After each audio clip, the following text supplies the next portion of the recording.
কিনে আপনারা যে ভাইটিকে দেখতে পাচ্ছেন বা আমাদের চাচা হতে পারে, অনেকের জ্যাঠা হতে পারে, অনেকের বাবা হতে পারে। এই ভাইটি হচ্ছে একজন দুবাই প্রবাসী। সুদূর 1 বছর আগে পরিবারের মুখে হাসি ফুটানোর জন্য এই স্কিনের ব্যক্তিটি ডুবে গিয়েছিলেন শারজা নামক একটি স্থানে।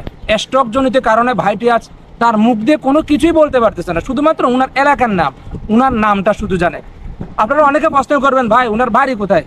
আমরা যতটুকু জানতে পেরেছি উনার বাড়ি হচ্ছে কুমিল্লা জেলার 14 গ্রাম উপজেলার 6 নং ঘোলপাশা ইউনিয়নের হারি সর্দারের আশেপাশে যে কোনো একটি গ্রামে হবে। তারপরে উনার কাছ থেকে আমরা কোনো ইনফরমেশন নিতে পারিনি। ওখানকার একজন ভাই আমাকে রিকোয়েস্ট করছে যে উনার ভিডিওটা কোনোভাবে হলেও একটু শেয়ার করেন, যাতে আপনার একটি ভিডিওর মাধ্যমে উনি ওনার পরিবারকে খুব সহজে ফিরে পেতে পারে।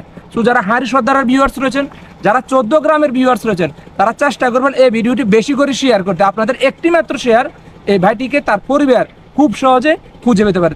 ওনাকে যদি কেউ চিনতে পারেন, আমার স্ক্রিনে একটা নাম্বার দিয়ে দিচ্ছি, আপনারা সরাসরি আমার সঙ্গে যোগাযোগ করবেন। ইনশাল্লাহ আমিও চাই এই ভাইটি তার পরিবারের মাঝে ফিরে যাক। সবাই ভালো থাকবেন, সুস্থ থাকবেন। আল্লাহ হাফেজ।